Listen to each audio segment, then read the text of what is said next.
দেশ ও বিদেশের সকল হোসাইনি মুসলমানদের প্রতি আমার অন্তরের অন্তঃস্থল হতে সালাম জানাচ্ছি।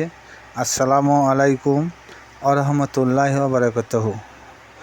আউযু বিল্লাহি মিনাশ শাইতানির রাজিম। বিসমিল্লাহির রহমানির রহিম। আলিফ লাম মিম।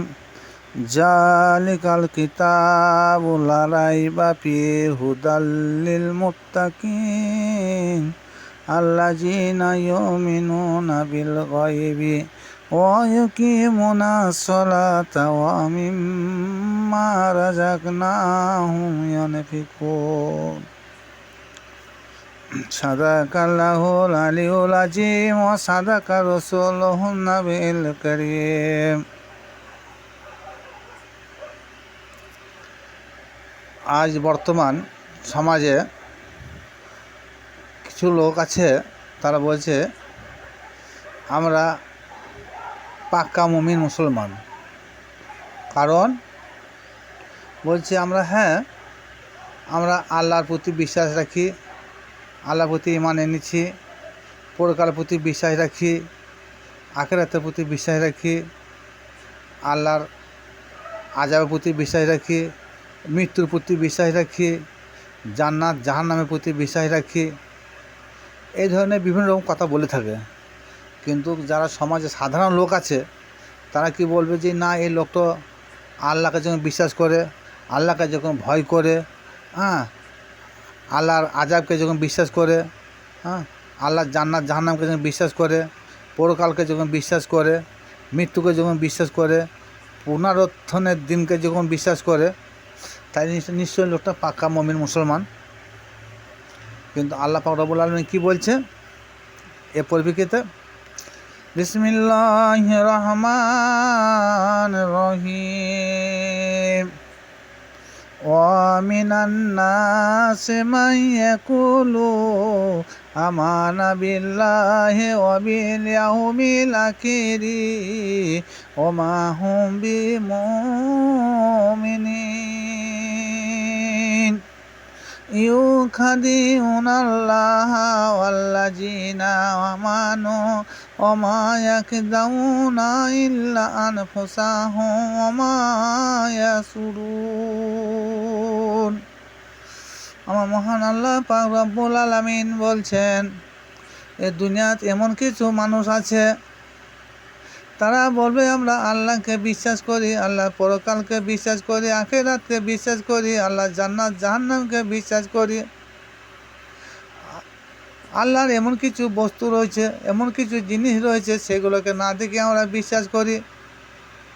কিন্তু তারা নিজেকে মুমিন বলে দাবি করছে। আমি আল্লাহ পাক রব্বুল আলামিন বলে দিলাম, তারা কখনো মুমিন নয়। ওয়া মিনান নাসি মা ইয়াকুলু আমানা বিল্লাহি ওয়া বিল ইয়াউমিল আখিরি ওয়া মা হুম বিমুমিনিন।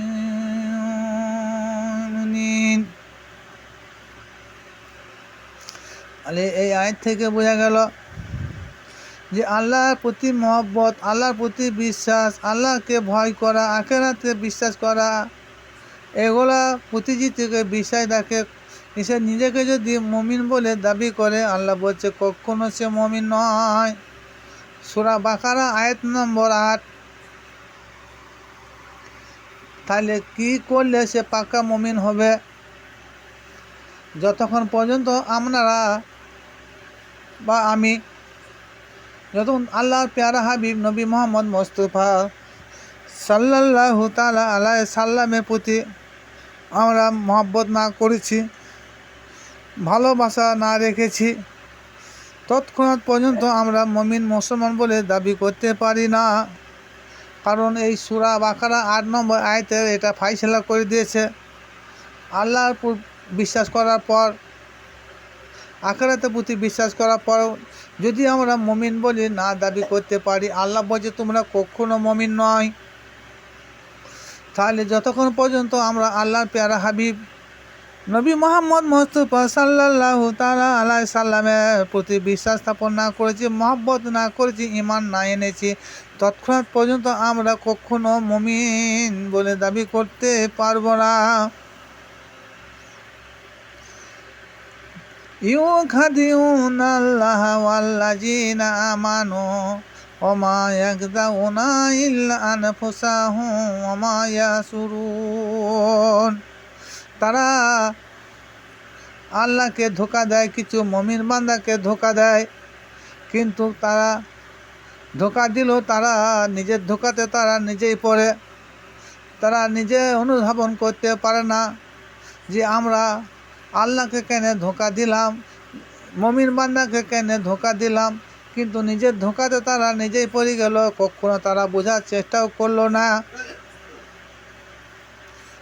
আর তারপরে আয়াতে আল্লাহ পাক রব্বুল আলামিন কি বলছেন, ফি কুলুবিহিম মারাদুন ফাজাদাহুমুল্লাহু মারাদা। যতক্ষণ পর্যন্ত তোমরা সরল চিত্ত মনে, আল্লাহ বলছেন, যতক্ষণ পর্যন্ত সরল চিত্ত মনে তোমরা আমার রাস্তায় দ্বন্দ্বমান না হয়েছ, ততক্ষণ পর্যন্ত তোমাদের অন্তরে ব্যাধি বেড়ে যাবে। অন্তরে ব্যাধি মানে বলতে গেলে সর্বশরীরের ব্যথা, সর্বশরীরের অসুখ তোমাদের ধীরে ধীরে বৃদ্ধি পাবে, কমবে না।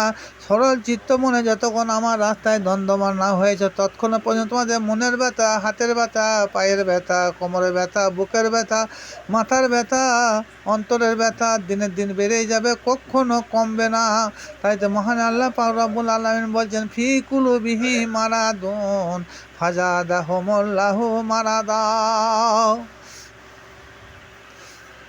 আরে আমাদেরকে এখান থেকে বুঝতে হবে যে শুধু আল্লাহ আল্লাহ করলে হবে না, যে আল্লাহ পাক রব্বুল আলামিন আল কোরআনে বলে দিয়েছে, কুল ইন কুনতুম তুহিবুনাল্লাহা ফাত্তাবিউনি ওয়া ইউহিব্বুকুমুল্লাহু ওয়া ইয়াগফির লাকুম যুনুবাকুম আল্লাহু গফুরুর রহিম। ও নবী, তুমি বলে দাও, সারা বিশ্বের লোককে তুমি বলে দাও, যারা আল্লাহকে মহব্বত করতে চাইছে, আল্লাহর প্রতি যারা ঈমান আনতে চাইছে, আল্লাহকে যারা অনুসরণ করতে চাইছে, আল্লাহকে যারা ভয় করতে চাইছে, আল্লাহর প্রতি যারা বিশ্বাস রাখতে চাইছে, আল্লাহর প্রতি যারা ইত্তেবা করতে চাইছে, তাদেরকে তুমি বলে দাও, আল্লাহর প্রতি মহব্বত আগে না করে আগে তোমরা নবী মোহাম্মদ মুস্তাফা সাল্লাল্লাহু তাআলা আলাইহি সাল্লামের প্রতি তোমরা মহব্বত করো, ভালোবাসা রাখো।